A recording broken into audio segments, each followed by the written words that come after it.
Qual é, Mário, a razão social da sua empresa ou das suas empresas, dos seus negócios? Por que ele existe nessa sociedade? E essa resposta ela choca muita gente, né. Seja você bem-vindo a mais um Negócios em Foco, seu talk show semanal de encontro com o mundo empreendedor. Nossa régua sobe cada vez mais. Você sabe que o propósito do nosso programa é ajudar você a trilhar um caminho melhor no seu negócio, na sua empresa, na sua vida, com a sua família. E os nossos entrevistados, os empreendedores que passam aqui, sempre deixam mensagens muito importantes. Mas essa pessoa que está com a gente hoje, já já vou apresentar para vocês, para mim já se tornou uma grande referência, porque ele é um líder que ensina líderes a encontrarem o seu potencial, não só no Brasil, mas eu diria que fora do Brasil também. Só para vocês terem uma ideia desse currículo. Ele é acionista e co-criador de liderança da Wiser Educação. Também está no NBK, no Metribank e na AJX Capital. Com vocês, o grande Mário Magalhães. Mário, muito obrigado por estar aqui. É um prazer ter você com a gente hoje. Estou muito feliz, porque sei que sua agenda é muito disputada, mas a gente conseguiu essa brechinha para você exercer ainda mais aquilo que você faz muito bem, que é ajudar os empreendedores a se entenderem e se posicionarem melhor. Mário, toda história tem um começo. Você é uma pessoa de muitos feitos, de muitas realizações, mas eu queria muito conhecer qual é a história que você conta da sua história. Quando começou e como começou? Honrado estar aqui com você, Adriano, muito obrigado pelo convite, um privilégio também poder estar aqui me comunicando com a sua audiência, como você bem citou, jovens empreendedores, com ou sem CNPJ, né, lembrando que empreender é muito mais do que um CNPJ, empreender é um padrão mental, é um padrão de comportamento, é um estilo de vida, e realmente eu me sinto muito lisonjeado por mais essa oportunidade que tenho em estar falando para esse público. Bom, a minha história com empreendedorismo e vendas começou ali em meados dos anos 80, onde eu conheci a venda de forma científica e, no momento subsequente, também conheci liderança de forma científica. Por que que eu falo de forma científica? Porque ainda hoje, né, naquela época muito mais, mas ainda hoje, a atividade de venda, para muitas pessoas está relacionada apenas com dom, com uma supervocação, e não como um conhecimento, como uma competência que você pode aprender, inclusive de forma científica, né. Liderança também, para muitas pessoas, está muito relacionado com dom, com uma vocação específica, mas também é possível se acessar padrões de liderança, competência de liderança, de forma científica, né? Aprendendo, né? Entendendo no primeiro momento como um conhecimento, depois vira musculatura, né? Toda atividade de alta performance, ela migra de um conhecimento, uma cultura, para uma musculatura. E aí não tem limite, né? Quanto mais você dependendo da disposição que você tenha de tonificar essa musculatura, mais elevado vai ser o patamar que você chega. Então, basicamente é isso. Início dos anos 80, ali uma empresa modesta, uma empresa pequena, uma empresa que não tinha marca, uma empresa que não tinha apelo institucional, mas uma forte e poderosa escola de venda, com certeza. Você disse sobre o conhecimento científico da liderança e das vendas. Eu tenho a Isso. sensação, Mário, que as pessoas elas sabem o que precisa fazer em alguns momentos, elas têm uma noção, mesmo que seja um pouco distante, às vezes descolada da realidade, mas ela sabe vender, talvez ela saiba dizer para você o que é liderar, mas na prática as pessoas têm muita dificuldade de exercer esse papel. Tem um método para ser um bom vendedor? Tem um método para ser um bom líder? Você enxerga de forma metodológica? Sim, existe não eu posso afirmar a você que existem diversas metodologias de venda. Existem algumas escolas de venda mais conhecidas, mais renomadas, mais valorizadas, mas, a venda, principalmente a venda de alta performance, ela depende muito mais de padrão comportamental, padrão mental, do que propriamente da metodologia, né, porque a metodologia, ela pode mudar com o tempo, né? Os canais de comunicação podem mudar, as estratégias de venda podem mudar. Agora, um conjunto de princípios e valores que define o resultado de um vendedor de alta performance, pela minha avaliação, pelo que eu venho vivendo nesses últimos 40 anos, esses são os mesmos. Aquele mesmo padrão mental que me orientaram ali nos anos 80, ele é fundamental hoje para qualquer vendedor, não importa qual a ferramenta que ele tenha disponível, não importa qual a tecnologia que ele tenha acesso, mas o padrão mental, ele é fundamental. É o que faz a diferença para alta performance, para média performance, para baixa performance, né? Porque, por exemplo, acessar conhecimento depende ali de uma medida de inteligência, depende de uma medida de humildade também, né? Eu costumo dizer que aprender é muito mais sobre QH do que QI, né? QH é consciente de humildade, né? Consciente de inteligência, né? Para mim, aprender é muito mais sobre QH, porque aprender não é só entender, é entender e se submeter àquilo que você entende. Então, precisa de um padrão de humildade devido, né, para a pessoa alcançar o conhecimento e convertê-lo em resultado, e transformar em resultado. Você vê que hoje é muito comum você conviver com pessoas que estão aí abundantes em conhecimento. Pessoas que estão acessando os mais diversos know-hows disponíveis no mercado. A internet viabilizou muito isso, democratizou muito o conhecimento, né? Hoje eu costumo dizer, você não precisa pagar um curso para aprender a vender. Não precisa. Tem muitos cursos disponíveis aí. Agora, pagar para conviver com líderes de alta performance e vendedores de alta performance, aí você precisa. Aí precisa pagar. Aí você acelera o resultado, né? Exatamente. Então, mas como eu te dizia, que eu saí um pouco da pergunta, eu abri algumas janelas aí. Me lembra, por favor, a pergunta inicial, como é que era? Se tem um método. Se tem. Então, tem os métodos, tem diversos, e tem esse conjunto de princípios, que é o que define a maior performance do vendedor, que tem a ver com padrão mental, né? Por exemplo, um dos princípios para vender mais é sobre perguntar, né? É sobre fazer conexão, fazendo dinâmica de Q&A. Né? O vendedor tem muito apetite para falar do produto. O vendedor parece que sente um prazer enorme quando ele apresenta o produto. Né? Ele acredita muitas vezes que a venda está no potencial do produto. Né? Ele muitas vezes se orgulha demais, inclusive, do produto que ele apresenta, do produto que ele entrega, da solução que ele entrega. Agora, vender é muito mais do que o produto e a solução que você tem na mão. Vender é trazer a percepção do potencial cliente, do tamanho do problema que ele tem, do tamanho do problema que ele vai ter, do que ele já perdeu por não ter resolvido esse problema, e depois de tudo isso você vai apresentar a solução. Tem uma frase sua que eu gosto muito. Você diz basicamente que as pessoas se comunicam, mas não vendem. São conversas sem intenção. Então, basicamente, eu estou falando do meu produto, eu estou apresentando ele de forma aleatória, descolado com a tua percepção de necessidade. Isso. E eu estou falando e não converto. Acontece muito isso em vendas, né? Então, é muito sobre isso. Ainda hoje acontece isso. Você vê que hoje, nos treinamentos de venda, já se fala um pouco mais de padrão comportamental, se fala muito em inteligência emocional, se fala muito em resiliência para lidar com os nãos. Mas, ainda assim, se você vai, por exemplo, analisar, né, quando eu analiso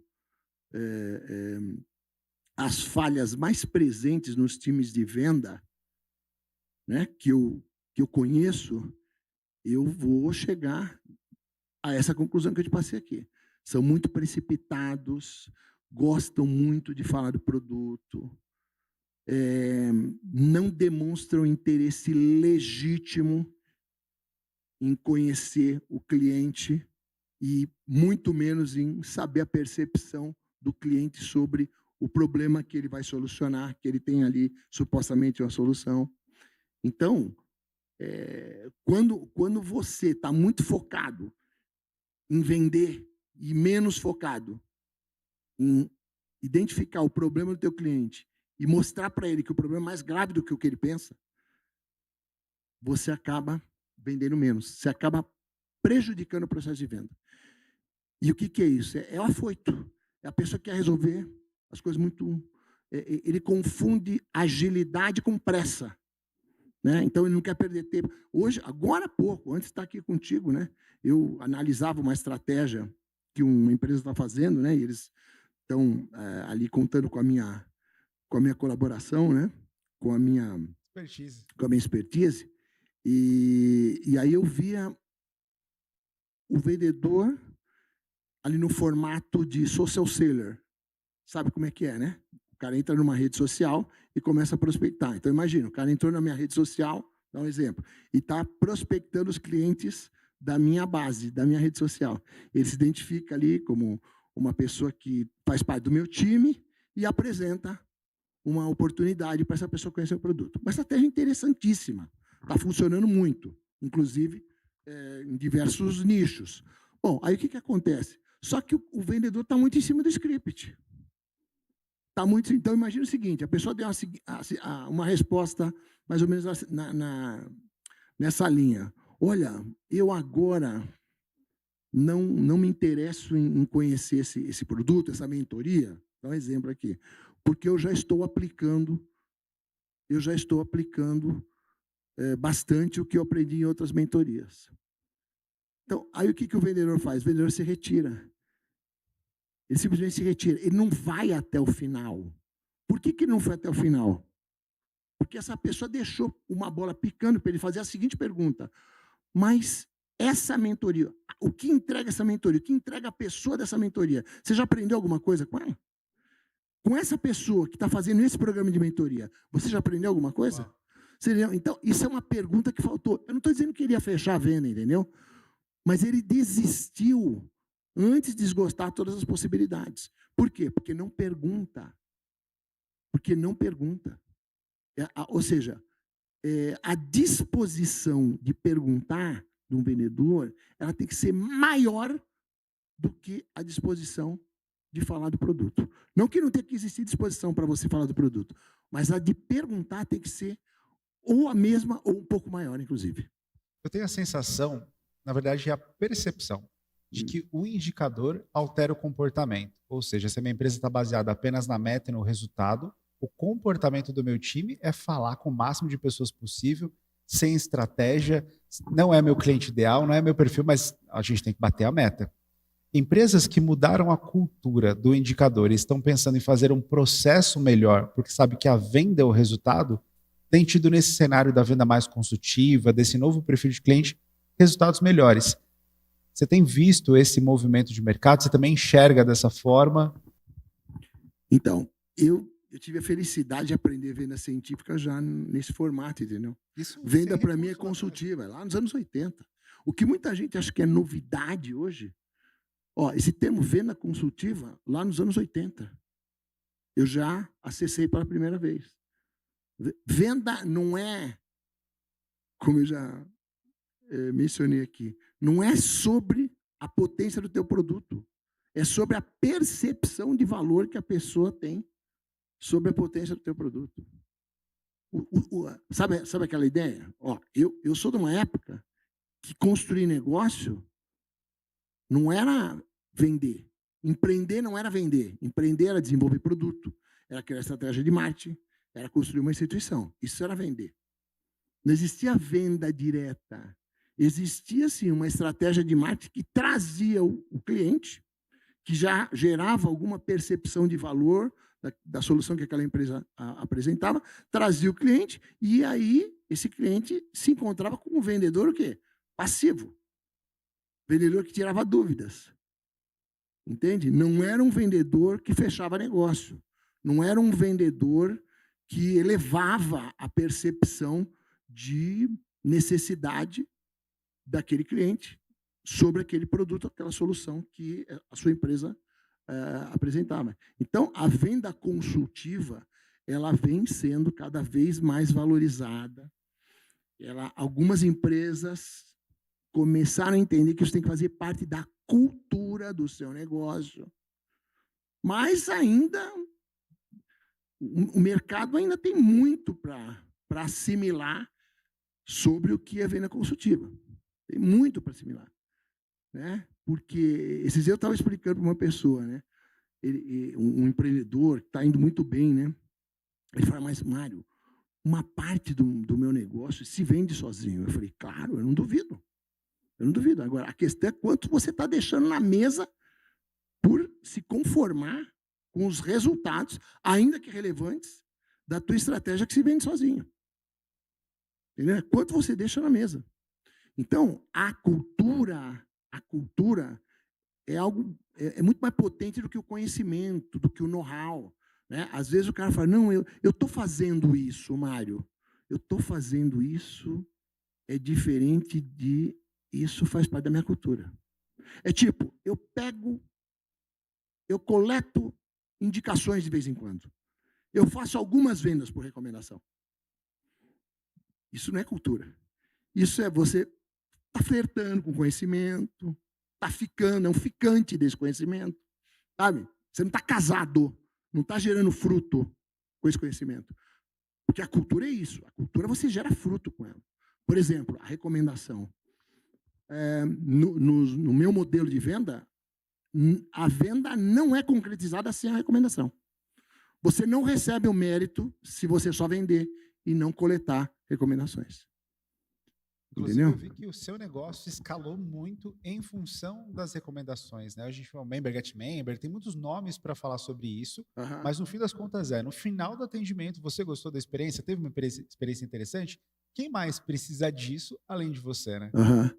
Você foi simplista, existe um pitch um pouco mais, vamos dizer, não tão sintético assim, entendeu? Um pouco mais complexo para você, vamos dizer, criar um ambiente ideal para a pessoa não te fazer um favor. Você imagina o seguinte, quando você me entrega uma indicação, uma recomendação de um amigo teu para comprar algum produto meu, você está fazendo favor para quem? Para mim, no caso, né? Não, você está fazendo favor para o teu amigo. Sim, entendeu? A ideia, às vezes, o preconceito que o vendedor, ou que alguns modelos de venda têm, é assim, cara, eu vou pedir indicação, quer dizer que eu vou pedir um favor para o cara para mim. Não é para você. O teu cliente está fazendo um favor para o amigo que ele está recomendando. Não é para você. Você que está dando uma oportunidade para ele recomendar um amigo que talvez tenha a mesma dor que ele. Entendeu? Você que está dando oportunidade para ele recomendar alguém que vai ter uma venda consultiva no mesmo padrão, com a mesma qualidade que você efetuou para ele, que você fez com ele, entendeu? Com essa pessoa que está indicando. Então é nessa percepção que você fala sobre cultura, porque aqui eu mudei a forma com que o vendedor enxerga a ação. E por isso ele faz isso de forma mais espontânea, porque a cultura dele foi mudada. É basicamente isso. Então vamos lá. Não são todas as empresas, quer dizer, tem algumas empresas que estão adotando cultura de venda, outras estão adotando cultura de venda ativa. Esse número vai se reduzindo. Algumas estão adotando também a cultura de venda através de recomendação. Quando eu falo cultura de venda sobre recomendação, é um canal vendendo só por recomendação. Ele não tem lead, ele não tem outra estratégia para prospectar cliente. Os clientes que ele vende são todos oriundos de uma estratégia de recomendação. Então, ou seja, esse vendedor que fui eu lá atrás, eu aprendi a empreender, por quê? Porque eu não tinha uma empresa que me gerava lead. Eu não tinha uma empresa que gerava lead, eu não tinha uma empresa que tinha estratégia de marketing, eu não tinha uma empresa que tinha uma instituição. Eu trabalhava numa empresa absolutamente desconhecida e que atuava no mercado onde já existiam algumas franqueadoras potentes. dentro do Brasil, né? Eu comecei atuando no mercado de educação, curso livre de inglês.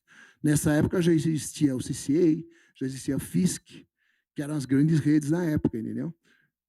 Então, e a proposta metodológica, né, a solução que a gente entregava era muito diferente. Era assim, para a pessoa comprar aquela solução, ela tinha que compreender quais eram os diferenciais que aquela solução entregava. A gente tinha que fazer uma comparação com um sistema tradicional. Então, era uma venda muito elaborada, né? Mas antes de chegar no produto, antes de falar da apresentação do produto, a gente tinha todo um ritual que começava no contato que a gente fazia com essa pessoa que foi recomendada para receber a nossa apresentação, para receber a nossa abordagem. Então, isso eu falo, né? Isso é uma matéria que, por isso que eu digo que é científico, é uma matéria que a gente ministra, eu ministro nos meus negócios, né? E nos meus programas de mentoria também.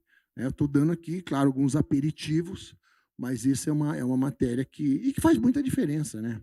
Ó, você imagina o seguinte, eu trabalho no mercado financeiro, Adriano.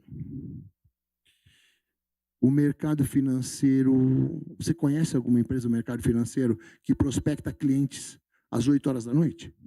Nenhuma. Não, né? Você conhece alguma empresa do mercado financeiro que prospecta cliente no sábado? Nenhuma. Não, né? Pois é. Imagina quantos sábados tem no ano e imagina quantas pessoas estão à noite num momento mais interessante para serem prospectadas. O momento que elas estão fora de uma zona de pressão de trabalho, fora do seu ambiente executivo, fora do seu ambiente laboral. Você sabia que das 6 às 8 da noite é o melhor horário para você prospectar cliente a frio? Por chamada telefônica? Por chamada de WhatsApp? É o melhor horário que existe. Isso não é uma impressão minha, entendeu? Isso não é um dado científico só dos meus negócios. É o melhor horário que existe. Das 6 às 8 da noite. Nós chamamos de horário nobre. Nesse horário, um monte de empresa parou já. Nós estamos começando o terceiro turno. Estamos começando o terceiro turno a partir das 18 horas. Então, você imagina a quantidade de clientes que a gente consegue falar nesse horário que durante o dia você não consegue. Ou que durante o dia ele não tem a mesma possibilidade de foco para prestar atenção no que a gente tem para falar para ele. Aí você para pensar também. Por exemplo, esse negócio, né? Um dos negócios que eu trabalho, que é a Metribank, que trabalha com títulos precatórios. Você tem ideia de quantos brasileiros, hoje em dia, têm pelo menos um título precatório? Não tenho. 36 milhões. Uau. Tamanho da prospecção. Para você ver. Onde é que estão essas pessoas? Essas pessoas, às vezes, estão desiludidas, desiludidas quanto a quando vão receber a precatória, o seu título precatório. Elas têm garantido isso, mas não têm garantido a data que elas vão receber. Imagina você apresentar uma solução de antecipar ou de liberar um crédito para essa pessoa, um crédito financeiro, obviamente, tendo como garantia o título precatório dela. Só que essa pessoa precisa ser conectada. Essa pessoa precisa de uma abordagem que inspire confiança para ela começar a negociar o título contigo. Essa pessoa, muitas vezes, já sofreu. Essa pessoa já foi abordada, de repente, por uma outra instituição que quis pagar muito pouco para ela. Entendeu? Então, a maneira de chegar no cliente faz muita diferença, que é o famoso como. O como é mais importante, muitas vezes, do que o que. O que eu falo pode ser importante, o como eu falo é que vai potencializar aquilo que eu falo. Então, o como a gente aborda, como é que a gente chega no cliente, como é que a gente escala negócio, como é que a gente atrai pessoas para fazer parte dos nossos projetos. Até para dar um contexto, porque tem uma frase que diz que mar calmo não forma bom marinheiro. Você me disse que começou a empreender nos anos 80. Claro que a economia do Brasil ela nunca foi estável, mar de tranquilidade, mas anos 80 tinha um grande desafio. Começou como uma escola de idiomas, certo? Começou prospectando curso de inglês, em um país que até hoje não tem índices tão altos de pessoas que falam a segunda língua. Imagino que naquela época... Não, tão altos você foi generoso, baixíssimos. Baixíssimos. Uma época onde isso era menor ainda. E principalmente no mercado que já tinha grandes players operando, começar um negócio e pensar que é o Davi contra Golias. Então, eu queria que você trouxesse um pouco desse contexto que forjou toda essa inteligência de vendas que hoje a gente vê nas suas palavras. Um pouquinho de contexto dessa história para a gente. Do ponto de vista do mercado, assim, já existia uma consciência muito rasa, mas começando já ali de forma embrionária, sobre a importância do idioma inglês, né? Existiam algumas multinacionais, principalmente em São Paulo e na Grande São Paulo, região da onde a minha origem é de Santo André, né? Então, Santo André, o ABC, era o parque industrial, o maior parque industrial da América Latina naquela época, né? Eu não sei se você imagina, por exemplo, a Volkswagen tinha 50 mil funcionários ali no final dos anos 70 e início dos anos 80. Né? E assim como outras tantas empresas multinacionais, montadoras, que estavam no Brasil e, cara, o plano de carreira que aquela galera que trabalhava nessas empresas contemplava o quê? Contemplavam uma demanda por um conhecimento do idioma inglês. Depois, nos anos 90, isso se multiplicou, mas já nos anos 80 começou esse movimento embrionário. Então, nesse momento, o inglês já tinha sua importância para quem tinha um plano de carreira numa empresa dessas multinacionais que estavam ali na Grande São Paulo e nos grandes centros, né? Mas em especial na Grande São Paulo, que eu não estava concentrado nos montadores. Então, esse era o contexto do mercado que a gente tinha ali. Então, com quem que a gente queria falar? A gente queria falar com esses profissionais, com esses jovens /adultos que já estavam colocados nessas empresas, e queríamos falar também com os pais dos adolescentes que já notavam o déficit que existia no ensino de idiomas na escola convencional, né? Na educação convencional. Então, cara, eles já estavam notando, cara, meu filho está estudando 2 anos inglês, mas não fala inglês. Né? Meu filho está estudando aqui numa escola, numa educação convencional, mas não consegue evoluir. Então, a gente falava, nosso público era esses jovens, esses adolescentes e também esses jovens adultos que já contemplavam um plano de carreira nessas multinacionais. Entendeu? Então, enxergando esse mercado, essa empresa que eu trabalhei enxergou também uma solução diferente do que esse mercado estava consumindo. O que esse mercado consumia? Cursos que levavam de 5, 6, 7 anos de duração. Turmas extensas, né? Mais de 20 alunos. Disparidade de faixa etária. Né? Um jovem de 25 anos, às vezes, um jovem de 30 anos, estava numa mesma sala de aula com um adolescente de 13, 14. Né? Então, o sistema convencional dos cursos livres também, naquela oportunidade, eles entregavam uma solução que tinha essas características, vamos dizer assim, né, cara? Um produto que tinha essas características. Duração de mais de 5 anos, desnivelamento dentro de sala de aula e uma metodologia baseada muito numa ordem oposta à condição natural que todos nós temos para aprender idioma, né? Qual a condição natural que a gente tem para aprender idioma? Primeiro, falando, escutando e falando, né? O que esses cursos faziam? Eles entregavam uma solução primeiro ensinando gramática. Primeiro dando base gramatical. Né? Então, você imagina hoje você tentando ensinar uma pessoa a falar um segundo idioma, dando base gramatical. Claro, depois as empresas enxergaram, né, isso. Mas, na época, era absolutamente inovador. O cara começava a aprender verbo to be, to have, to do, construções gramaticais, preposições. A etapa mais avançada era a tal da conversação. Agora vamos entrar na etapa da conversação. Aí o que essa empresa sacou? Na conversação tem que vir no começo. O cara, uma criança falar, uma criança de 8 anos, 9 anos, ela fala, lê e escreve fluentemente, claro, dentro do seu universo infantil, mas ela não sabe explicar gramaticalmente por que ela fala. Então, cara, porque o que que mantém, o que que faz um LTV de um curso de inglês?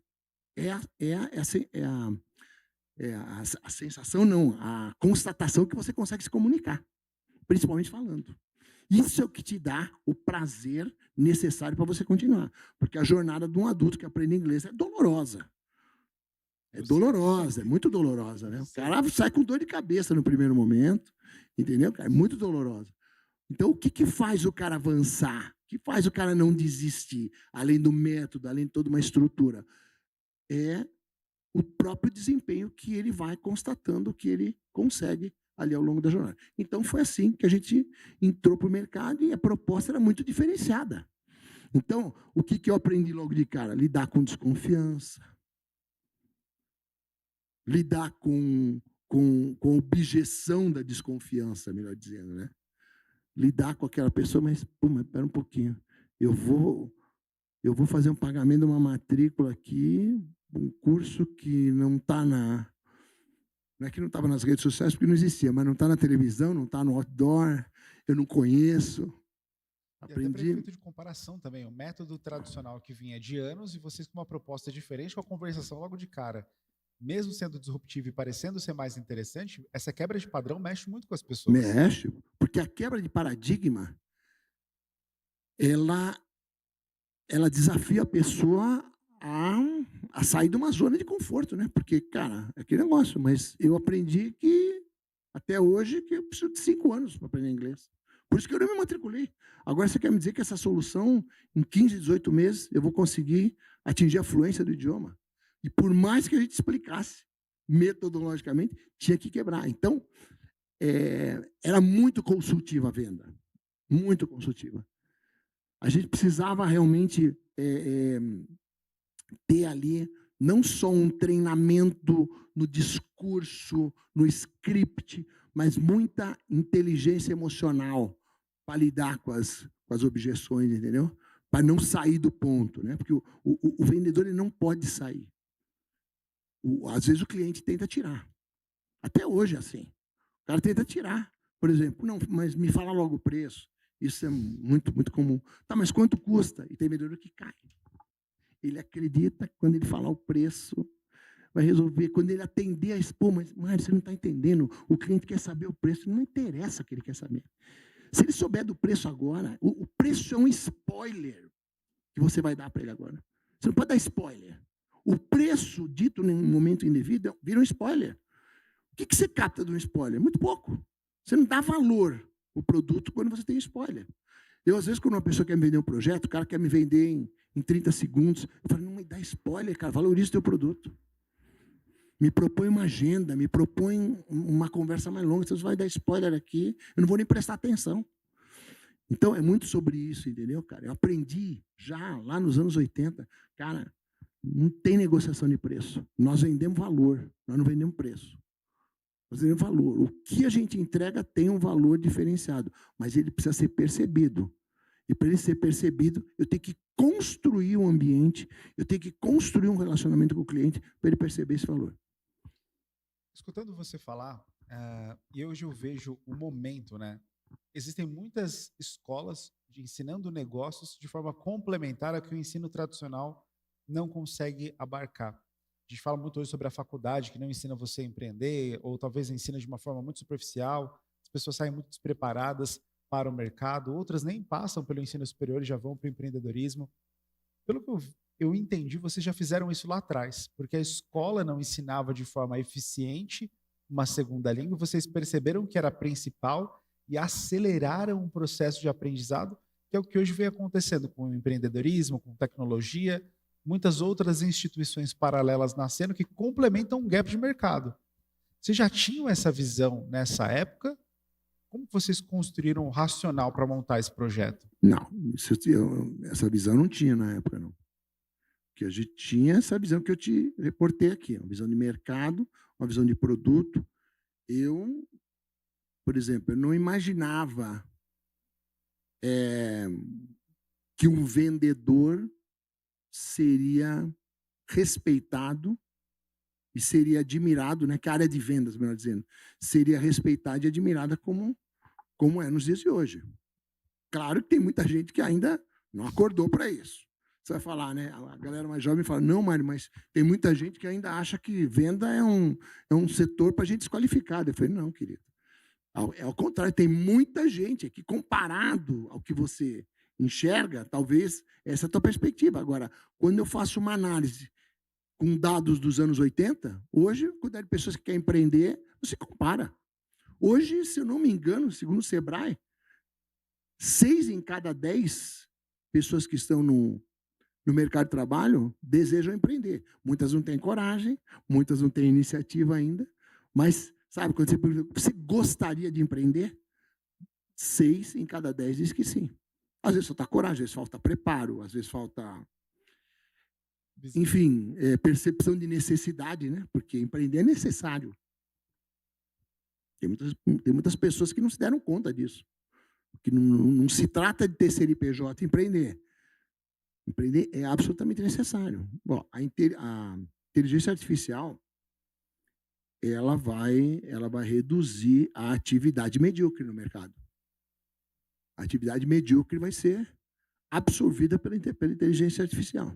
A atividade de alta performance, não. A atividade de alta performance vai ser potencializada, né, com a inteligência artificial. Está sendo já potencializada com a inteligência artificial. Mas a atividade medíocre ela vai ser quase que abduzida do mercado, entendeu? Vai ser retirada do mercado. A inteligência artificial vai tomar conta. Então, o que acontece? Lá atrás, a gente não enxergava isso. Eu não imaginava, por exemplo, cara, o mundo que a gente vive hoje.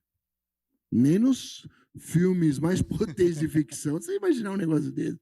Você imaginar a rede social, você imaginar o conhecimento sendo democratizado como é hoje. Você imaginar que, pô, cara, que uma pessoa que aprende a vender, ela se coloca nos luz na frente daquela que não vende. Eu não imaginava que empreender se tornaria, ou melhor, que vender se tornaria sinônimo de empreender. Que é o que aconteceu. Que é o que aconteceu. Hoje, cara, todo empreendedor que se preza, ele tem cultura de venda no seu negócio, na sua empresa. Ele desenvolve cultura de venda. Ele desenvolve metodologia de venda. Se ele não ele próprio faz isso, ele contrata gente que faz isso, entendeu? Ele faz parceria com gente que faz isso. Ele faz sociedade com gente que faz isso. Entendeu? Olhando para toda a trajetória, você consegue definir algumas habilidades essenciais para o vendedor, principalmente nessa nova modalidade de vendas? Bom, vamos lá. Ele tem que, se não conhecer profundamente, ter um conhecimento geral de canais de distribuição, né? Canais de distribuição, canais de comunicação. Então, isso é falando de habilidades, entendeu? Vou pegar as hard e soft skills, né? Pois é. Essa aí é que eu gosto de um termo que um nosso parceiro da Conquer fala, né? É o primeiro nível de habilidades, né? O primeiro nível de habilidades são as hard skills, que chamam de soft skills. Para mim, os soft skills são os conhecimentos mais elementares, que é o conhecimento que um padrão de inteligência média assimila. Por exemplo, inteligência emocional você conhece como soft skills. Uhum. É uma das soft skills. Não, para mim é hard skill.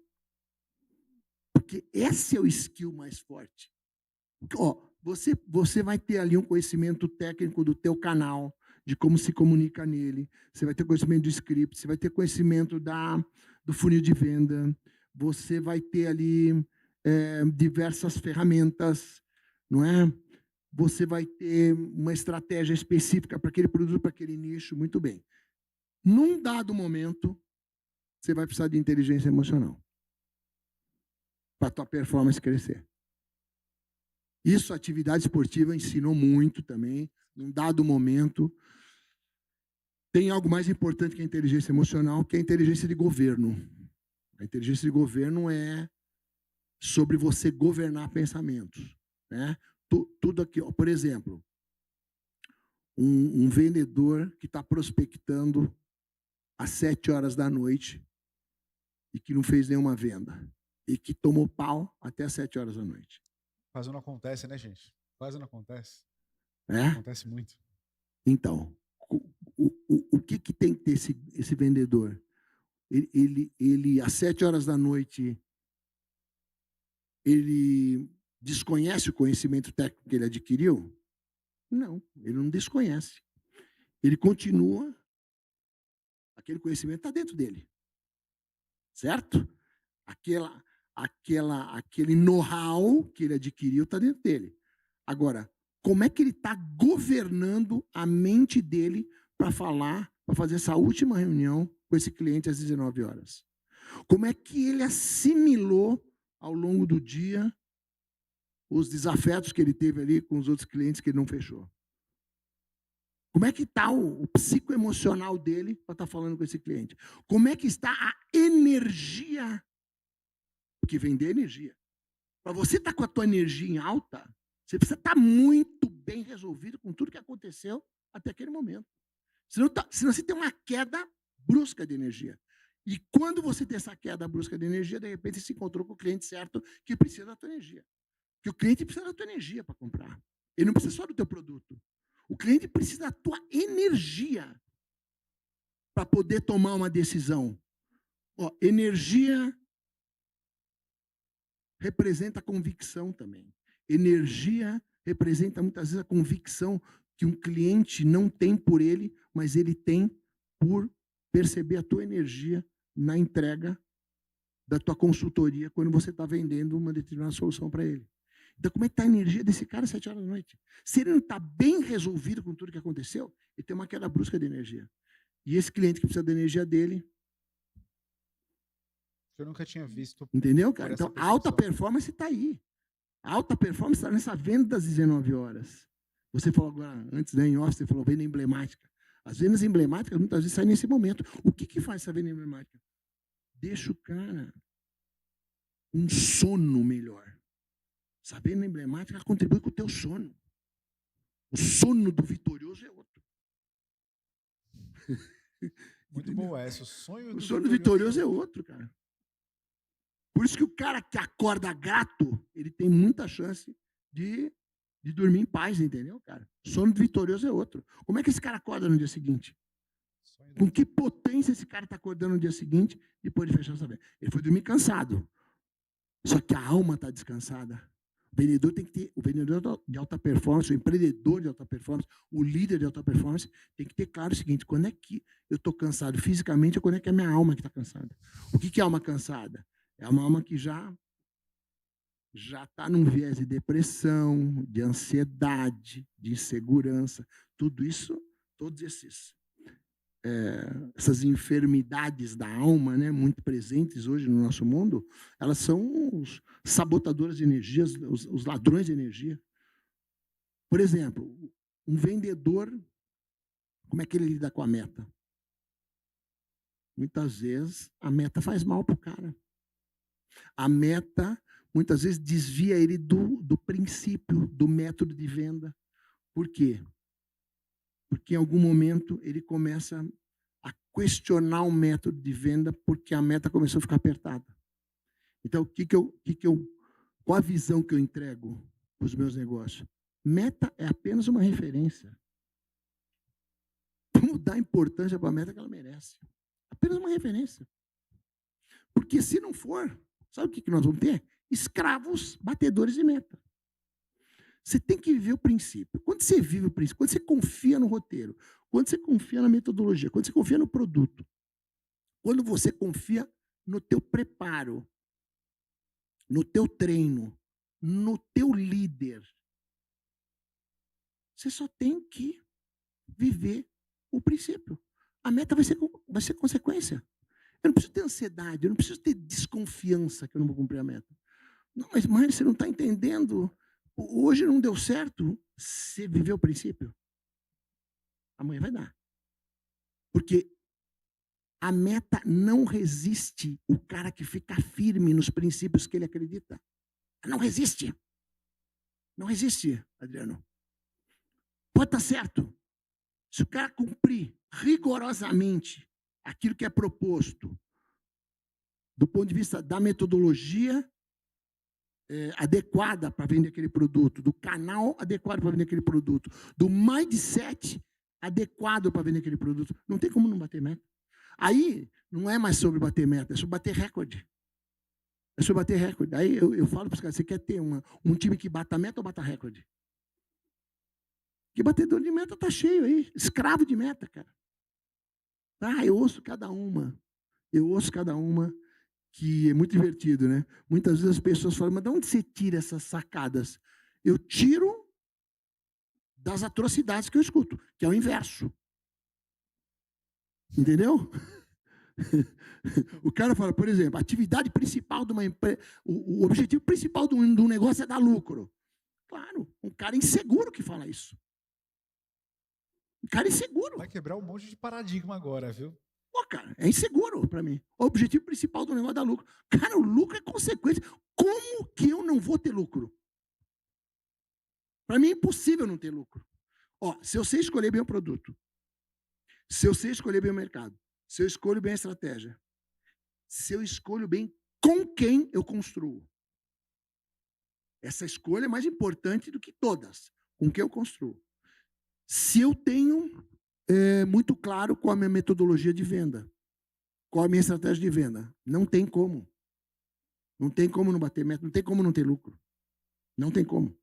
Por isso que o lucro, a fome, a ambição demasiada pelo lucro, atrapalha a construção do lucro. Atrapalha a construção do lucro. Tem, por exemplo, os líderes de alta performance, os líderes corporativos de alta performance, que estão querendo sair fora da liderança comportamental e acreditando mais na liderança de processo, os caras estão perdendo muito. Liderança comportamental continua e é cada vez mais valorosa e mais importante do que a liderança de processo. Tem como, cara. Tem como.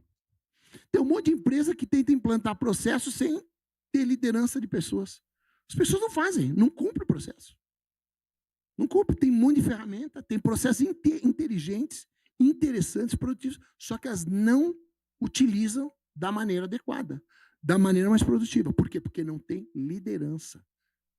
Não tem liderança. Então, falta muito liderança ainda nas empresas. Falta muito os proprietários de empresa tomarem posse do papel de líderes que, de fato, lhes compete. Isso é que eu observo. Por isso que eu estou fazendo diferenças relevantes no negócio que eu atuo. Por quê? Porque eu alcanço medidas e performance de liderança com os jovens, né, proprietários dessas empresas, que eles não conseguiriam alcançar sem essa visão que eu entrego, sem esse comprometimento que eu entrego também, quando participo ali dos boards, em alguns casos, também como executivo, eu atuo dentro de alguns negócios, né? Então, por isso que é o que faz a grande diferença. A grande diferença de um negócio é a competência de liderança. É a disposição do indivíduo, do empreendedor, ficar melhor como líder. Essa é a competência principal. Como eu sou um melhor líder. Como eu alcanço um número maior de pessoas com uma influência mais poderosa para que elas se tornem pessoas melhores no processo de construção das metas e dos objetivos da minha empresa. É sobre isso. Quando a gente fala para o pequeno empresário, a gente percebe que em algum momento ele vai entrar numa bifurcação. Ele começou sozinho, o negócio dele começou a criar escala, ele tem que tomar a decisão de contratar o primeiro colaborador e ele não foi formado, ele não foi treinado para liderar. Você me disse um processo de liderança incrível, já se mostrou uma pessoa muito conhecedora de liderança, mas isso para o pequeno às vezes parece ser descolado da realidade dele. Ele não tem ideia de como que ele vai se tornar esse líder, essa personalidade. Isso é treinável? É possível? Então, vamos lá. Olha só. Eu tive a felicidade de, no primeiro CNPJ que eu constituí, eu já tinha passado por uma universidade de liderança. Eu comecei negócio a partir de liderança, não foi a partir de um produto que eu descobri. Não foi uma grande sacada, não foi um grande insight. Foi liderança. Negócio, para mim, era liderança. Tanto é que quando eu fecho o meu último ciclo, né?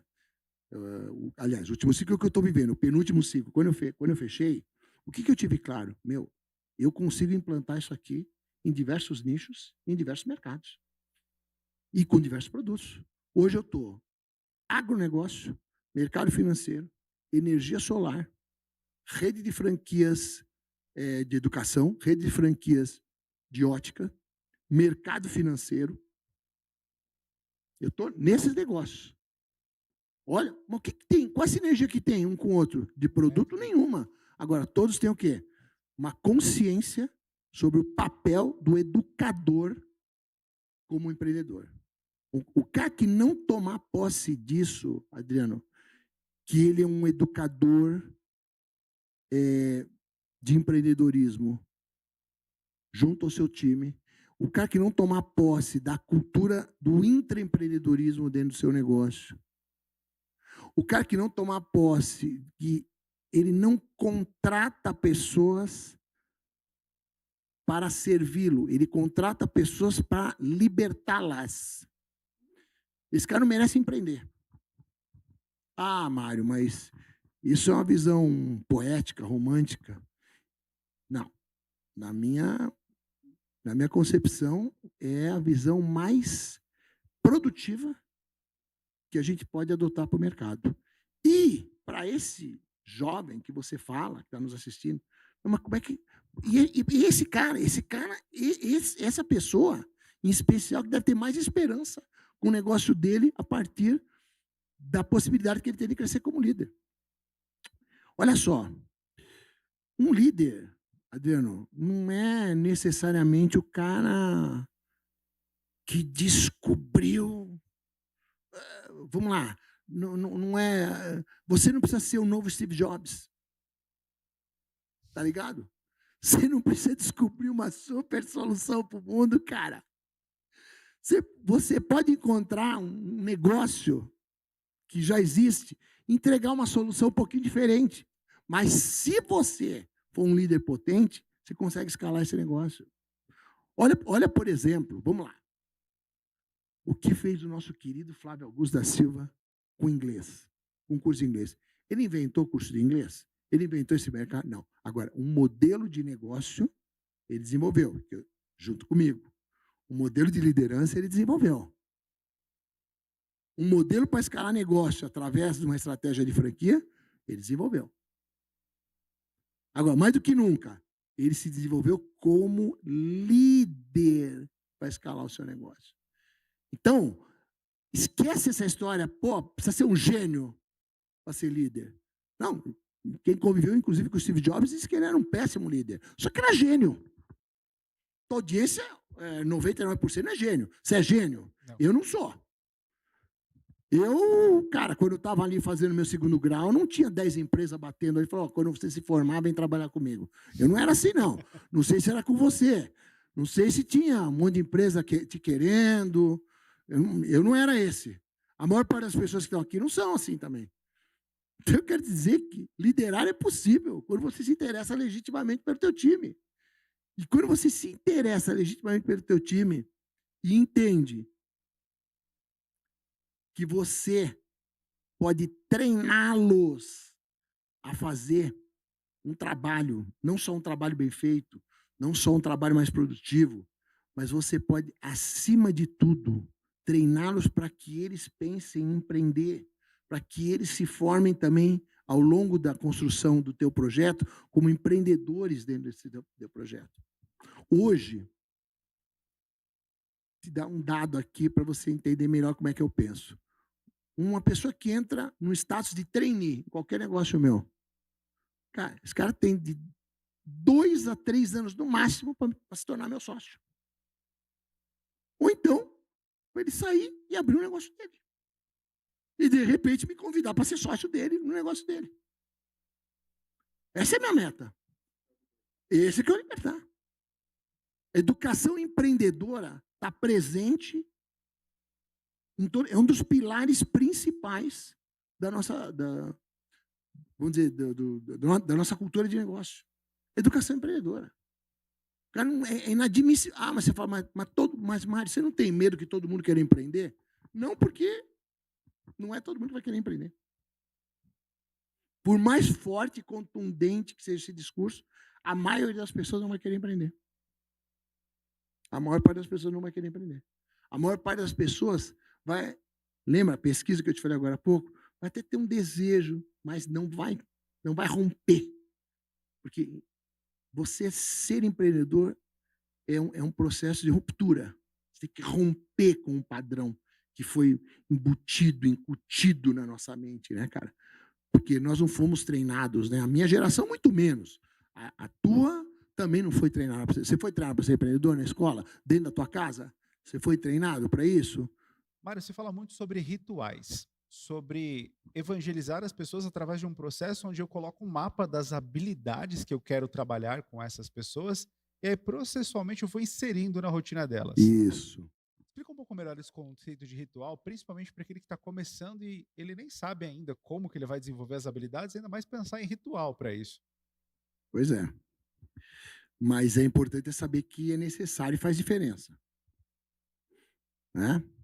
Bom, deixa eu começar te respondendo isso, te falando sobre uma visão que eu tenho sobre construção de time de alta performance. Tá?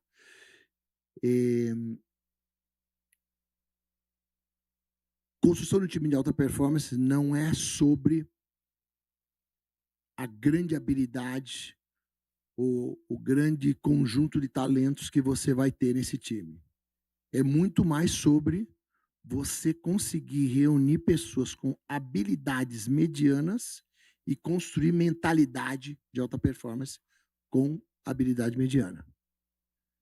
Entendeu? Nós construímos, por exemplo, o primeiro ciclo da WhatsApp, que foi uma empresa de R$1 bilhão, né? Vendida ali para abrir educação, ela foi construída nesses modos.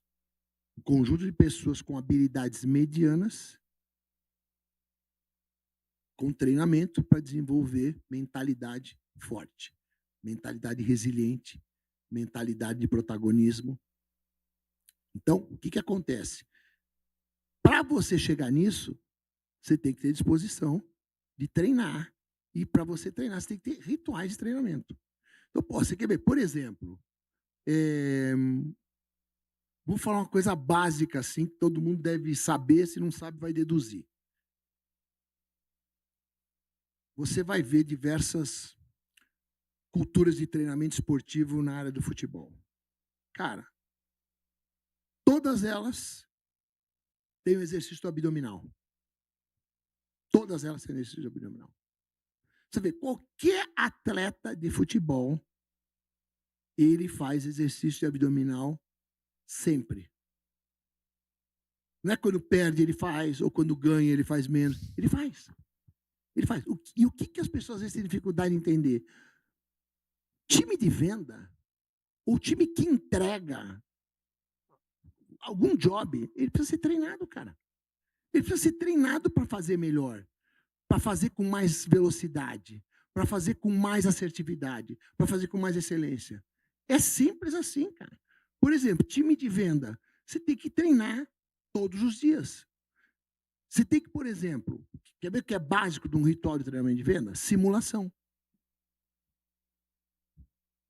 Simulação. O que é a simulação? O próprio nome está dizendo. Simulação de situações que você vai enfrentar no teu dia a dia. Simulação do quê? De situações onde a pessoa quer comprar? Não. Onde existe objeção. Então você tem que criar situações. Criar não, você tira do mundo real. A venda é muito abundante, né, de situações onde existe a objeção do cliente para comprar, que você traz para uma sala de treinamento e manda ver ali. E faz com que todo mundo participe, com que todo mundo interaja. Por exemplo, como é que eu começo um treinamento? Estou falando, eu dei um exemplo agora de um ritual que a gente faz com um time que já está vendendo. Isso é um ritual que a gente faz quase todos os dias. A simulação de objeções para treinar o time. Então, de repente, tem uma objeção nova. Porque, cara, é impressionante. Você pode estar... Eu estou há 40 anos na área de vendas. Cara, estou sujeito a encontrar uma objeção que eu nunca encontrei antes. Estou sujeito, cara. Pode acontecer comigo. E de tempo em tempo acontece. Claro que é mais difícil, mas acontece. Então, imagina para quem está num outro time, né? Numa outra linha do tempo. Cara, objeção faz parte de um trabalho do vendedor. Então, você precisa treinar essa objeção. Você vê como é que os caras treinam, por exemplo, no futebol? Treina, às vezes, com campo reduzido. O que é o campo reduzido? É um campo que desafia mais para você ser criativo. Às vezes, treina, por exemplo, treina um time de 11 contra um time de 13. Pô, isso é uma situação improvável, não, impossível. Mas o que te desafia? Você tem que ganhar de 13. Um jogo real, você tem que ganhar de 11. Se você aprende a ganhar de 13, ganhar de 11 fica mais viável, fica mais factível. Então, a simulação tem que ter esse objetivo. Tirar o cara daquela zona que ele tem ali, tirar o cara daquele padrão. Né? Por exemplo, o cliente que apresentou uma rejeição para você é diferente do cliente que apresentou uma rejeição para o teu colega. Então, essas reuniões têm que ser feitas em grupo. Né? Então, por exemplo, isso faz parte do ritual. O ritual de prestação de conta, por exemplo. Isso é todo dia. O vendedor tem que prestar conta todo dia. Mas não é que ele tem que prestar porque é uma regra da empresa. Você é casado? Sou. Você presta conta para a tua esposa das coisas que você faz? Inclusive, ela está aqui. Isso. Você se sente pressionado para prestar conta para ela? Não, porque você quer estar casado. Quem está casado presta conta. Feliz da vida. Ué. O vendedor e a alta performance tem que entender isso. Isso faz parte do padrão de comportamento dele. Prestação de conta. Ele tem que desejar prestar conta. Tem que desejar prestar conta. Então, tem uma etapa dessa reunião que é a prestação de conta. Aí o líder vai identificando ali quem é que vai falar mais e quem é que vai falar menos. Aí o líder tem a sensibilidade para identificar. Não, esse cara que vale a pena ele. Eu estou gostando dessa história aqui. Porque o líder identifica o quê? O que é bom para o todo. O líder está todo o tempo antenado para identificar o que é bom para o todo. Porque o que é bom para o todo, dependendo da maneira como o líder orienta a conversa, Adriano, vai se tornando bom para a realidade de cada membro do time. Que aí é muito sobre liderar mesmo, né? É como aquilo que é bom para o todo consegue impactar individualmente cada membro do time. Então, o exercício de prestação de conta também faz parte do ritual, faz parte da rotina de uma reunião de vendas. Por exemplo, processo de treinamento, né? Eu nunca ensino um vendedor a vender sem antes ele tentar vender para mim, sem conhecer a metodologia de venda. Então, meu vendedor, o treinamento, né? Ele conhece o produto, conhece o mercado, conhece a filosofia da empresa, conhece a cultura da empresa. Não conheceu a metodologia, ele não conheceu ainda. Depois dele conhecer tudo isso, ele vai vender para mim. Aí, quando ele vende para mim, ele vai fazer ali segundo o bom senso dele, né? E quando ele usa todo o bom senso dele, ele vai fazer uma força, ele vai fazer um esforço. E aí eu vou falar assim, ó, agora pega essa ferramenta. Aí eu explico para ele como é que ele vai vender. Ele tem outra percepção de valor da ferramenta. Ferramenta / metodologia de venda. Entendeu? Ele tem outra percepção. Não é sobre ensinar, criando a circunstância para que ele passe pela dificuldade antes de aprender. Então, na sala de treinamento, eu já coloco uma dificuldade para ele, no momento em que ele já tem já tem todo o embasamento, ele já conheceu o produto. Então, imagina, na época do inglês, falava de tudo para ele, menos da metodologia. Agora vende para mim. E aí ele tentava. Ele tentava me convencer pelo produto, ele tentava me convencer porque o produto era bom, ele tentava me convencer porque ele era muito carismático, ele tentava me convencer porque o preço era muito bom. E aí depois você fala, pô, bacana, cara. Agora, olha só que ferramenta que você vai receber. Aí o cara fala, meu Deus, foi assim que eu aprendi a vender. Passando um ridículo, pagando um mico. Processo de aprendizado é pagar mico. Eu ia até te perguntar qual foi a venda mais emblemática da sua história, Não, né? tem diversas, mas só para fechar essa questão. O indivíduo, por isso que eu digo que é muito mais sobre humildade do que de inteligência. Aprender é muito mais sobre humildade, cara. Muito mais do que sobre inteligência. Por isso que você vê gênios pobres, pessoas com muita habilidade, pobre no sentido não só pobre financeiramente, entendeu, cara? Mas pobre de uma forma geral. É sobre isso, porque a humildade é que faz a diferença para o cara fazer o download. Ó, o cara inteligente, ele entende. O cara humilde, ele faz download do que você fala.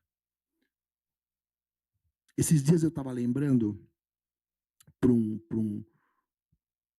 uma pessoa que eu estava ali dando uma orientação, eu dizia o seguinte, olha, você sabe o que eu já fiz na minha vida quando eu encontrei uma dificuldade no meio de uma venda e eu não estava seguro? Sabe o que eu fiz? Eu pensei assim, como o meu gerente reagiria nessa situação? Você precisa estar humilde para fazer isso. Você não é treinado para ser humilde. Eu não sou treinado para ser humilde. A sociedade não nos treina para ser humilde. Ó, a sociedade não te treina para ser liderado. Você já ouviu algum livro? Seja o melhor liderado da sua empresa. Não, você não viu. Você já ouviu algum livro, algum curso de escutatória? Já escutei alguns rumores, mas ainda está Não, você não viu. Você ouviu esse termo que agora alguém falou. É. Eu falei isso aí há 15 anos atrás, sobre o curso de escutatória. Você não sabe, não existe um curso de escutatória. Você não é treinado para escutar, você é treinado para falar. Você é treinado para ter argumento, você é treinado para ter razão. Você é treinado para virar uma situação, não para escutar. Nem eu, nem você somos treinados. Se a gente não tiver uma atitude contraintuitiva, a gente entra nisso. A gente entra nesse sistemão. A gente entra no básico do mundo. Isso é o básico do mundo. Então, o cara não é treinado para ser liderado. Ó, como é que você treina um líder? Como é que você forma um líder? Treinando ele para ser liderado. Como é que você treina um cara para ser liderado? Colocando ele, dando para ele a visão abundante da humildade, cara. E mostrando que, cara, humildade está cada vez mais escasso no homem. As medidas de humildade do ser humano dos tempos atuais é cada vez mais escassa, cara. Cada vez mais escassa. Agora, quando você treina um cara e ele compreende isso, porque isso é treinamento, isso é treinável. Meu, esse cara aprende de uma outra forma. Ele alcança outros patamares de compreensão, de profundidade daquilo que você está entregando para ele. Por isso que um vendedor que é treinado assim, ele faz download do conhecimento. Faz um download, baixa o conhecimento nele, entendeu, cara? Internaliza, aí se transforma em cultura. Aí vira, meu. Pô, você acha, por exemplo, você não me fez essa pergunta, muitas vezes as pessoas me falam, pô, você descobriu o Flávio, Mário? Você viu o Flávio ali? Não, cara, eu fiz um processo com o Flávio como eu fiz com tantos, mano. A minha convicção era no processo, não era nas pessoas, cara. Era no processo. Eu vivia os princípios daquele processo de treinamento que eu tinha conhecido e que eu tinha aprimorado. Eu saí assim, que é o talento? Que é o talento? Não, o talento ia me encontrar. Como acontece até hoje. Eu não fico atrás de talento. Tá louco? Eu faço processo. Quem faz processo encontra talento. Quem está ficcionado pelo talento vai, às vezes, se deparar com ele e não vai nem criar magnetismo para atrair o talento. Tem muita gente querendo o time talentoso, o Dream Team. Não, cara, esquece. O talento vai aparecer. Você tem que ter perseverança para peneirar. Entendeu? Faz o processo. Faz o processo para achar a joia. Não fica ficcionado. Não fica decepcionado quando você não, na primeira triagem você não faz. Faz o processo. E em meio a esse processo, você vai descobrindo gente mediana que entrega resultado para caramba. Aí um grupo mediano pode entregar um resultado relevante. Então é por aí, mas esse assunto não tem fim, né, cara? Esse assunto por isso que os meus treinamentos, eles têm um diferencial no mercado, porque a gente pensa, isso não é um mérito meu, entendeu, cara? Isso aí eu vivi, você estudou muitos cases de sucesso, não estudou? Eu estudei muito case de fracasso. Alguém já te falou para você estudar case de fracasso? As pessoas não falam para você estudar case de fracasso. Você foge muito do óbvio, né? Foge muito do óbvio. É contraintuitivo isso aí. É contraintuitivo. O importante é o resultado. Não, querido. Não é o resultado. O resultado é consequência daquilo que é importante, que é o processo. Ah, mas você tem resultado. Sim, o traficante de cocaína também tem. Tá ligado? Né? É sobre isso. Então, é sobre isso que nós vamos falar? Tem cara que quer limitar a conversa a isso, ao resultado. Eu sigo quem tem resultado bem feito. Se você só segue uma pessoa por causa do resultado dela, sem saber como ela construiu, com quem ela construiu, com que critérios ela construiu, cuidado. Cuidado. Cuidado que não é tão difícil assim ter resultado, viu? Agora, ter resultado durante muito tempo, aí é outra coisa. Ter consistência, aí é outra coisa. Ter longevidade, é outra coisa. Ter energia para continuar construindo resultado, isso é outra coisa. Né? Por que você vê pessoas com dose maior de energia? Porque essas pessoas souberam se construir ao longo de uma vida. Cara, imagina, olha se faz sentido essa mensagem. Trabalhe muito hoje para desfrutar amanhã. Isso é o que a galera comunica. Ou seja, não, então, peraí. Então quer dizer que quando eu trabalho eu não desfruto. Uau! Agora eu estou desfrutando. Jato, viagem. Não, querido. Agora eu estou desfrutando de uma viagem. Agora eu estou desfrutando de fazer essa reunião complicadíssima aqui.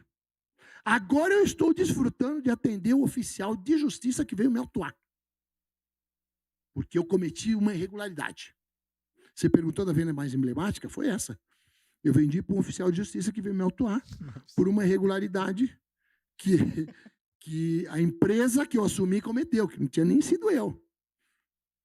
Tinha nem sido eu. Porque como é que eu comecei a empreender? Meu primeiro CNPJ foi assumindo a falência de uma empresa, que tinha um ativo que me interessava, que era um método de ensino, que era o produto de inglês na época que eu comercializei. Então, esse oficial de justiça veio me autuar, e ele veio ali, claro, alguém denunciou, e ele veio ali com uma lista de irregularidades que eu estava cometendo. Aí eu recebi, e falei com ele ali, falei, pô, bom, deixa eu aproveitar que você está aqui, né? E uma vez que eu estou sendo autuado, deixa eu tirar proveito, eu quero aprender mais. Né? Deixa eu te explicar um pouco, contar um pouco da minha história para você, assim, estou assumindo essa empresa, assim. Realmente eu não tenho conhecimento suficiente ainda para poder ter resolvido essas situações, mas eu quero te agradecer por você estar vindo me autuar aqui. Olha o que eu estou quebrando, cara. Eu estou te agradecendo porque você está vindo me autuar aqui. Mas deixa eu te falar, eu acho que tem mais algumas irregularidades que não estão aí na tua lista. Como é que está esse cara me ouvindo? Em choque. É claro que ele está chocado. É claro que ele está chocado. E aí eu disse, por acaso, isso aqui também não é irregular? Porque eu herdei, lembra que eu te falei agora? Eu herdei essa empresa. Assim, isso aqui também não é irregular? Pois, obrigado, cara. Pô, isso aqui é passível de ser autuado também? É, não, mano, isso aqui eu não vou te autuar agora. Cara, eu não pedi nada para ele. É muito contraintuitivo. Aí, dali a pouco, quando eu já conquistei esse cara, eu pergunto para ele, tá, deixa eu te falar, antes de você me aplicar a multa aí, ou me dar um prazo para me poder resolver isso aí contigo. Onde é que você aprendeu inglês mesmo, Adriano? Claro que eu sei que ele disse que ele vai me dizer que não fala inglês, como 95% da população brasileira não fala. E naquela época também não falava. Não, eu não falo inglês. Ah, não? Mas quando você teve alguma experiência, ficou frustrado com alguma empresa, assim, assim. Comecei ali, me interessei. Me interessei em saber o motivo pelo qual ele não falava inglês. Me interessei em saber se aquilo trazia algum prejuízo para ele, se ele entendia que poderia trazer algum benefício. Dali a pouco o assunto foi esse. Levei ele para uma sala, o gerente atendeu, fechou uma matrícula que a gente chamava matrícula em cash à vista. Já pagou o curso antecipado. Você imagina que eu ganho dinheiro com essa matrícula até hoje, a matrícula emblemática, a venda emblemática. Um líder tem, de tempo em tempo, apresentar uma venda emblemática para o seu time. Eu já liderava time, naquela época que a empresa era minha. Você quer ver uma outra venda emblemática? No sepultamento da minha mãe, em 2017. Eu estava ali com um agente funerário me deslocando até o cartório para fazer o certidão de óbito. Um trânsito, eu dentro do carro do cara, eu morava em Orlando nessa época, e eu pensando assim, eu vou passar uns 40 minutos com esse cara aqui. Aí eu começo a me interessar legitimamente pela vida dele. Mas me conta, cara, como é que é essa história de ser agente funerário? Pô, eu estava imaginando, cara, o que leva um indivíduo a decidir trabalhar como agente funerário? Pô, me conta um pouco aí, cara. E aí ele começa a contar a história dele. E Adriano, quando ele começa a contar a história dele, eu falei, eu vou matricular esse cara, eu vou vender uma matrícula para ele. Ele começa a falar da história dele ali para mim. E aí acaba que, cara, tô 40 minutos. Aí tu imagina o que é um vendedor falar para mim que em condições normais ele não vai fechar uma meta de 5 vendas na semana. Se eu fechei uma venda no sepultamento da minha mãe. Isso é venda emblemática. Compra emblemática também. Um líder tem que fazer uma compra emblemática. Eu fiz uma compra, essa eu não posso contar aqui. Fiz uma compra emblemática no meio da pandemia que é algo extraordinário. A maneira como eu construí a situação. Essa eu te conto em off. E essa, se alguém quiser pagar meus programas de mentoria, lá eu entrego. Por favor. Lá eu entrego, porque os bastidores é que estão os maiores tesouros, né? Não é nas mentorias, nos programas, nos livros. Os livros, às vezes, revelam uma parte. Construção dos negócios nos bastidores é algo é muito rico, é muito poderoso, entendeu? As lições que tem quando você constrói um negócio a partir dos bastidores é muito rico, muito poderoso. Mas é isso, meu querido. Preciso te fazer uma pergunta muito importante. Uhum. Quando a gente começa a nossa trajetória profissional, são tantos desafios que a gente pensa, meu Deus, meu ponto de equilíbrio vai demorar tanto tempo e talvez eu nem chegue lá, porque eu não vejo os elementos que, para a vida de quem já está muito distante de mim, estão acontecendo, os resultados, né? As coisas que as pessoas conquistam, o que elas materialmente aparentam e demonstram. Quando sua vida começou a dar certo, Mário? Quando você sentiu que a partir daquele momento, se você continuasse fazendo aquilo que você estava fazendo, era só multiplicação? Então, vamos lá. A minha vida começou a dar certo quando eu entendi que eu era protagonista do meu sucesso. E a área de venda me trouxe isso. Aliás, a área de vendas foi um ambiente onde eu conheci Deus profundamente, conheci Jesus dentro da área de venda. Foi lá que ele me levou para eu ter acesso a ele também. E, entre outras coisas, eu entendi protagonismo do meu sucesso. Porque essa história também que você ouve falar, tem que ser protagonista. Todo mundo é protagonista, ainda que seja do seu fracasso. Ainda que o cara não entenda, não admita que ele é o protagonista da vida dele. Você é o autor principal da tua vida. Você querendo ou não, admitindo ou não. Demitindo ou não, é com você. Tem muita gente que ainda está no viés vitimista, acredita na força da circunstância, né? Lamento, mas, cara, é o que eu creio firmemente. Todos nós somos protagonistas do sucesso, do fracasso, da vida medíocre, da vida abundante. Então, eu descobri ali que eu sou protagonista, cara. Isso aí no segundo mês de venda. Só que o que eu entendi? Não era fazendo aquilo o resto da vida. Eu sabia, eu já tinha entendido, cara, que aquilo era um processo. Eu só não acreditava naquele momento que aquilo era um processo que eu ia ter prazer de viver o resto da vida. Isso eu não acreditava. Naquele momento eu não enxerguei isso. Isso eu enxerguei mais recentemente, né? Eu enxerguei faz uns 10 anos isso, 11 anos isso. Quando eu enxerguei que, cara, não existe aposentadoria, nós não nascemos para nos aposentar, não existe ficar em off, não existe off, porque uma pessoa que se abastece na fonte mais poderosa que existe, ela não tem necessidade de ficar em off, porque ela descansa. Ao longo da jornada, ela vai descansando. Então, isso é muito tremendo, né? E quando você aprende isso, você fala, cara, então não tem aposentadoria, não tem queda de energia. Tem queda de energia. O artista quer morrer no palco, né? Eu quero morrer empreendendo, quero morrer vendendo, de preferência.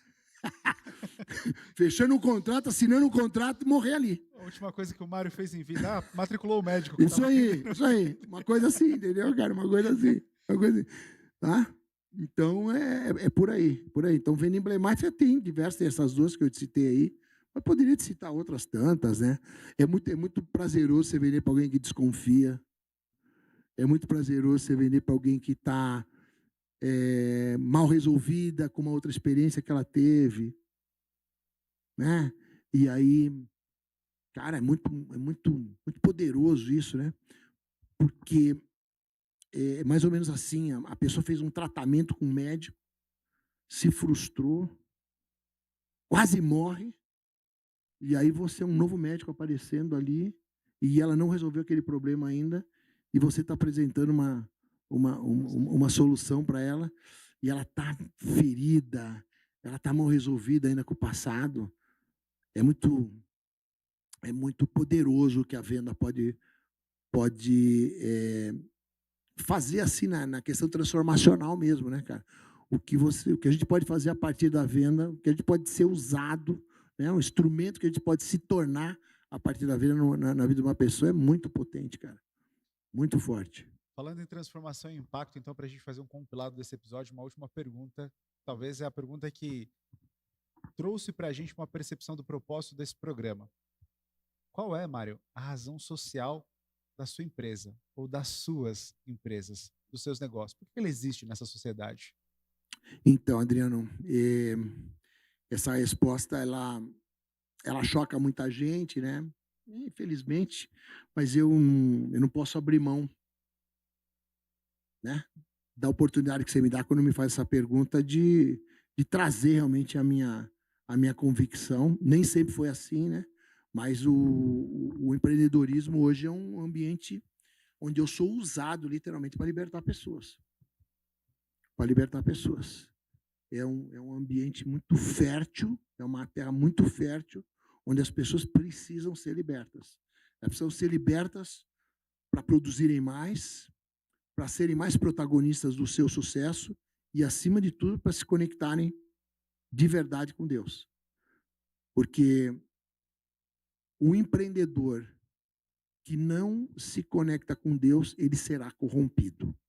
Porque o empreendedorismo é um ambiente absolutamente propício para a gente se corromper. Então, se o empreendedor chega nesse ambiente e não se prepara para permanecer nele, porque aquilo que me fez chegar até aqui não é suficiente para eu permanecer. É suficiente para eu chegar. Eu cheguei no empreendedorismo. Eu não estaria aqui falando contigo hoje se eu não tivesse sido um encontro extraordinário com Deus ao longo da minha jornada. Eu não estaria aqui, com certeza. Então, essa é a minha grande missão. Eu entendo o empreendedorismo para mim como um ambiente missionário para que eu possa, através da minha vida, traduzir para os empreendedores que o ambiente do empreendedorismo não é só um ambiente propício para a gente ganhar dinheiro, fama, prestígio. É um ambiente absolutamente adequado para que a gente se conecte mais com Deus. É um ambiente onde, a partir dessa conexão, nós aprimoramos o nosso caráter. O empreendedorismo, para mim, é um lugar de aprimoramento de caráter. Às vezes a pessoa fala, mas caráter se treina? Se treina. Caráter também se treina. E o empreendedorismo, para mim, é isso. É um ambiente propício para eu estar mais próximo de Deus e para que eu aprimore meu caráter. Né? O empreendedorismo é um lugar que me deixa mais forte e que me permite viver em sinergia com os outros ambientes. Eu sou um melhor pai a partir do empreendedorismo. Eu me torno um melhor empreendedor a partir do momento que eu sou um melhor pai. Eu sou um melhor marido a partir do empreendedorismo. Eu me torno um melhor empreendedor porque também sou retroalimentado por ser um melhor marido.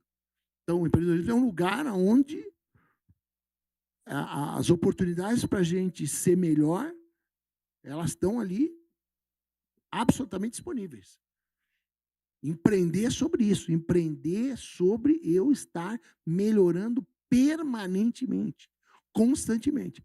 E a gente só consegue isso com a presença poderosa, né, com a inteligência espiritual, né, que acontece a partir da nossa conexão com Deus, a partir de Jesus Cristo. Então, é sobre isso, entendeu? Para mim, empreender, esse é o como é que é? O propósito? Não.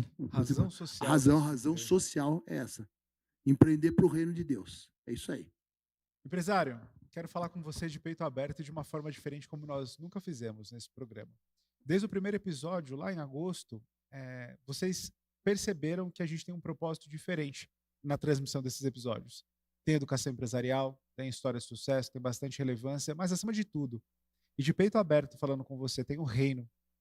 Tem a busca incessante para que você tenha um alimento que te deixe saciado como nenhum outro alimento da terra pudesse saciar. E nas horas mais difíceis, que você vai chorar sozinho, que você vai ter dificuldade, que você vai ter dúvida, que você vai se perguntar se você deve continuar ou não, talvez nenhuma pessoa na terra possa te responder porque você não contou, inclusive, para ninguém aquilo que você está passando. Mas existe alguém que é confidente dos seus principais pensamentos, aqueles mais íntimos. E é por ele e é através dele que eu desejo de verdade você tenha força, energia e coragem para impactar outras vidas. Porque o teu negócio pode ser uma terra muito próspera, pode ser um negócio que gere milhões ou bilhões, como o negócio do Mário, mas o seu negócio pode ser uma mercearia de esquina. Se você conseguir impactar a vida dos teus clientes, mostrando o carinho, o amor e aquilo que você sente dentro de você, que é só através do reino que pode chegar no seu coração, com certeza você vai transformar a vida das pessoas. Talvez até para quem você não venda. Só da pessoa ter contato com você, contato com a tua história, ela pode sair transformada e liberta. Assim como o Mário disse que faz parte da missão dele. Negócio em Foco tem a missão de libertar a tua mente, a tua consciência, a tua alma, para que você possa ser uma pessoa melhor, mais extraordinária, mas não pensando especificamente nas coisas da terra, mas que você possa acessar algo que você nunca acessou. Você tem uma paz que você nunca sentiu e que você veja aquilo que você nunca viu através da missão que você tem de empreender. Nós estamos do seu lado e nós queremos que você se surpreenda com coisas que nem nós somos capazes de entender. Elas vêm especificamente do reino. Quero agradecer muito a Náutica Digital, nosso grande patrocinador, esse espaço que nós temos aqui para gravar o nosso programa, espaço para 130 pessoas sentadas, onde você pode fazer o seu evento, podcast, talk show, diversos outros formatos. Quero agradecer demais as pessoas que estão aqui presentes também assistindo esse episódio. Tem pessoas muito especiais aqui assistindo e ouvindo essas palavras sábias do Mário, mas eu quero agradecer principalmente a você que ficou até o final desse episódio.